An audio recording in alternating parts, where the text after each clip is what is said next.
Hello everyone, my name is Nolyn Falcon and I'm a Bismarck native, and I have been recording and making music for the last over 20 years actually. I recorded my first album when I was 16 years old on a Tascam Porta Studio and did the mixing into a master tape deck and mass produced the album, and yeah, so it's been a fun journey of music and recording and production ever since then. And I'm here today on behalf of Dakota Media Access to teach you how to run a live sound production and or hopefully get you everything you need to get started as an audio engineer. We're going to focus today mostly on the live production, which is usually the most challenging thing that you're going to have to do because you have time is against you a little bit on that. You usually have one day to do it. With recording, you have a long time to really sculpt the sound. So we're going to be focusing on live production for today's recording. So welcome to Live Sound Production 101. So I learned everything that I know about audio through a combination of studying and practice. So I just watched a ton of YouTube videos about sound production, about EQing, compression, mixing, mastering. I learned so much from that time, and you can really get a quality education if you find the right YouTube videos. Don't just go with anybody. If the sound quality sucks and the video quality sucks on the YouTube, it's probably not worth your time. Find the good stuff, find the high quality productions to learn from. But if you're not familiar with sound reinforcement related gear, then you need to get online and learn that stuff. What are the different types of speakers that you have? Are they powered or are they unpowered? If they need an external power amp, what is that? What does it do? You know, what's a direct box do? What's a snake? You hear all of these different terms. Study them and know what that stuff is and what that stuff does, so when people start talking about it, you know exactly what they're talking about. So this is especially true with your mixer. Whatever you happen to be mixing on, whether it's software or hardware, you want to know that like the back of your hand. So study the manual, watch the YouTube videos on it, see how other people are explaining how to use it, and that'll get you to a spot where when you take it out and start messing with it, you know where to start and what you need to work on and those types of things. And again, sometimes that's software like our handy dandy iPad stuff here. Sometimes it's a physical board. Don't show up at a gig that using a mixer that you've never used before. Take the time at home and practice using it. Mess with the knobs. If you don't know what something does on your mixer, you need to find out what that does before you just jump into a live mixing situation and you're like, I have no idea. Okay? So the more research you do on your gear and what you plan on using, the better. Okay? Same thing with microphones. Every microphone has a different purpose and function and frequency response, and the more you familiarize yourself with what the microphones are, the different types and what they do, what applications they're good for, that's really important to get down right away. You know, what a dynamic mic typically used for vocals. Anytime you want sound rejection, where you just want the microphone to pick up something it's right next to and reject all the sound around it, that's typically a good choice, is a dynamic microphone, and it makes up probably the majority of live sound reinforcement is a dynamic microphone because it does reject other sounds, and that's what we want. We don't want isolated sound signals. So condenser mic is a little bit more open. It's gonna cover a larger spread of area in order to capture that sound, and that can be great for ambience, room microphones, things like that, where we want to capture the whole sound of the room or the whole sound of a band, or maybe an entire drum kit. We want to capture those with two condensers maybe and just get the whole sound of the kit rather than focusing in on certain aspects of the drum kit. Ribbon mics aren't really that practical for live productions, so we're not going to really cover those. But study microphones, know what kinds there are and when and how to use them. And that's really important. That's one of the most important things you can do so that you have confidence in the way you're using your microphones. Another thing is learning your terminology. Learn your terminology. If you don't know what one of these things is, what one of these symbols is on your mixer, or what one of these terms is on your mixer, look it up, find it. 5 minutes of research can give you everything you need to know about your board and what these things are. Real-time analyzer, auxiliary input, unity, pre-fader level, high-pass filter. So those are some things to know there. The next best thing you can do is intern/shadow a live sound production if you can. If you, let's say, Nightlife, they run a lot of sound productions here in town. Friends of mine, awesome guys. Maybe you can tag along, hang out on a production and just be like, hey, can I just watch? Can I just shadow? Can I ask some questions? Jory's really cool. A lot of the engineers are really cool. They'll probably just be like, yeah, cool, if you don't mind, giving a hand, plugging a couple things in. It's a great experience and it's invaluable. So I would definitely recommend going that route. Part B of our little module here is about preparation. Okay, so let's say you know your gear, you know the terminology, you know your mixer, you know that stuff, and you're feeling pretty confident with it. You've done some practicing with it, and you've got a gig coming up. You finally got a gig, you're going to be the sound guy for it. How do you prepare for that? Do you just show up with your gear and start, miking stuff? There's more to it than that, and you don't want to be surprised, so I'm going to try to enlighten you here a little bit with some things that you might not be expecting. One thing that can help you prepare is gathering an input/stage plot from the band ahead of time. Okay, that's just an input list is just going to be a list of the inputs that they plan on giving you. If they have a mandolin or a ukulele or keys, everything that's in the band, they just give you all of that information, and you create an input list of what you plan to plug in and where you plan to plug it in. If they have a stage plot, that's also really helpful to say the keys usually set up on this side, and we usually have guitar over here, so that you can have your direct box set up waiting to go for them. You can have everything that you need already set up so that when they're there, all you're doing is plugging in cables. So if what you don't want to do is get into a situation where you're at the gig and you're like, oh no, I didn't know that you had a boys choir, with your band or whatever, Like, you don't want to get in that situation and be surprised and be like, I just had no idea that that was coming, right? Know what inputs are coming. This is also an opportunity to create your input labels ahead of time in your software. So for example, on the Soundcraft software here, I've already gone through ahead of time and labeled everything that we're using here today. So it cuts out one step that we have to worry about when we're there. Because people are going to be running around with their heads cut off, especially if the show's running late or something like that. And you don't want to be messing with, trying to type in the name of each little input then. Or worse, have everything just be input 1, 2, 3, and it's like, I think the center vocals were in 4. No, they were in 5. I'm pretty sure they were in 5. You don't want to get into that situation. Just do a little work ahead of time. And then you want to make sure you create a gear checklist. And this can be something that, if it's your gear, you start to get an inventory, something you can print out, laminate if you want, those types of things where you can actually physically check stuff off as you're packing it up for the gig. Because you don't want to get to the gig and be like, oh, I forgot direct boxes. I forgot to lent those to my buddy or whatever. Like, if you have a gear list, then you know exactly what you need to bring. And you can check it off as you're packing it in the van or the truck or the car or whatever. So that's really, really helpful. Power cords, extensions, cables, mics, windscreens, speakers, down to every little thing that you think you might need for the production, you want to have a checklist. And that's also going to be really helpful for at the end of the gig to make sure that you've got everything. You can check it back off as you're putting stuff back in the van or wherever you've got it. You can check that stuff off, and then it's like, oh, where did the DIs go? Oh, I think our bass player actually packed it up. So you wouldn't have caught that before, right? So those types of things do happen all the time. So it's great to have a gear checklist. Be prepared with that. The next thing is to know your venue. Where are you playing? Where's this going to be at? Is it inside? Is it outside? That makes a big difference in what you need to be prepared for. Do they have available gear there? Is it a sweet PA system that's already there waiting for you just to plug into? Awesome. What kind of mixer is there? Maybe I need to learn that mixer. Those types of things, you don't have to show up with your entire rig if they've already got one there, right? And that's just a simple thing that you could have fixed with a little research about the venue ahead of time.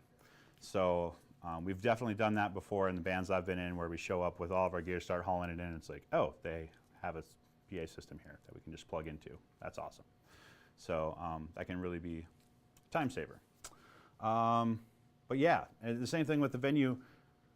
Nobody told you that the power breakers are bad, and you're just suddenly going to be playing and everything's going to shut off, and you're going to be like, what the heck, you know, right? So, but if you talk to the venue, do you ever have problems with you know, breakers tripping or anything like that? Yeah, every single show. It's like, oh great, thanks for letting me know now, because now I'm going to be ready for that.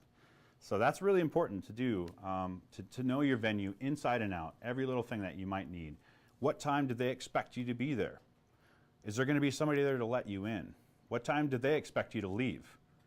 If they're like, oh no, you guys got to be out of there by 12:30, everybody, the sound crew, everybody. It's like, well, I'm glad I checked in on that ahead of time so that I don't have somebody screaming at me in the venue telling me that we can never play there again because they told somebody, but they didn't tell me. So knowing your venue, knowing the exact situation, as much information as you can about that before you go in. So next would be having a plan. So this can be getting a band schedule ahead of time, which is pretty funny. But you know, if there's a schedule of bands for a day, sometimes you're running multiple bands. If you can get a copy of that, that's going to make your life a little bit easier. It's not going to go according to that schedule, but it's nice to have. Sound check and schedule, sound check, schedule, and workflow. So sound check schedule, when is the band going to show up for sound check? And have that stuff all ironed out, figured out, so that there's no questions the day of. And make sure that everyone is punctual on those types of things too. Like, please be here at this time so that we can do our sound check, get it out of the way, and then we're good to go for the rest of the night. If we've got people showing up 45 minutes late for that, it really puts pressure on everybody else involved, and the whole production can suffer because of that. So have a plan for your workflow. Like, how are you going to actually do your sound check? Gain staging is the first thing you want to do, where you're actually checking your levels and how much is coming into your mixer. But then what do you want to do? Do you want to check the monitors right away? Do you want to check the mains right away?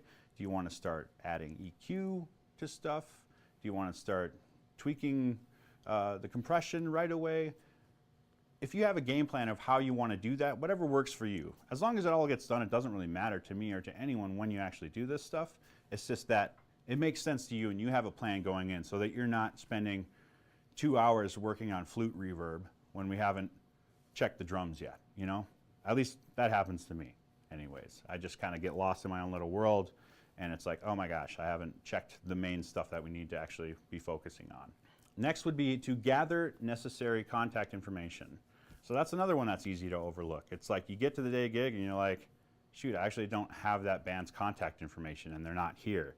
Now I got to try to track that down, and this speaker keeps buzzing, and this person's asking me when the rest of the people are going to be here, and I just want to pull my hair out and like lay in a corner and cry, right? So like, just have that stuff ahead of time. Get the contact information from the venue, the contact information from the bands.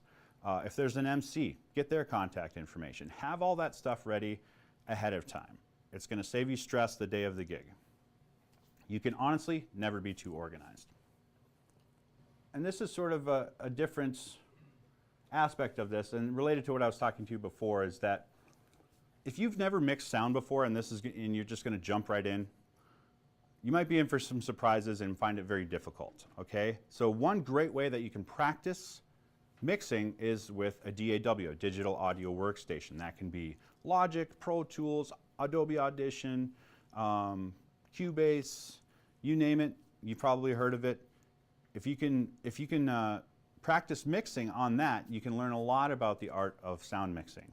And there are a lot of websites out there that you can actually download some waveforms from a band that's already been recorded, plug them into your DAW, and start adding EQ, start adding compression, start mixing the stuff. You'll learn a ton without the pressure of the band being there and being like, dude, what's up with that feedback, or whatever it is. You'll start to learn frequencies. You'll start to learn mixing, when to apply cuts, when to apply boosts, those types of things ahead of time. So if you're serious about wanting to get into more audio engineering, I would say that is a worthy investment. Find a DAW that you like for your computer and find some practice tracks to start mixing with. And there's a ton of them out there, and you'll have no trouble finding them. All right, moving along to the next part. This is the day of the gig. Okay, so we've got all our prep done. We know our board inside out. We've got some experience doing some mixing in our DAW, and it's time to actually run sound for this gig. One important thing that you can do is over-communicate. Coordinate with your team, call the venue, speak with the MC, send a reminder text to the bands, double check on the gear that you were promised that somebody else would bring. Are you still going to bring that? The other thing to know is on gig day, the unexpected will always arise, okay?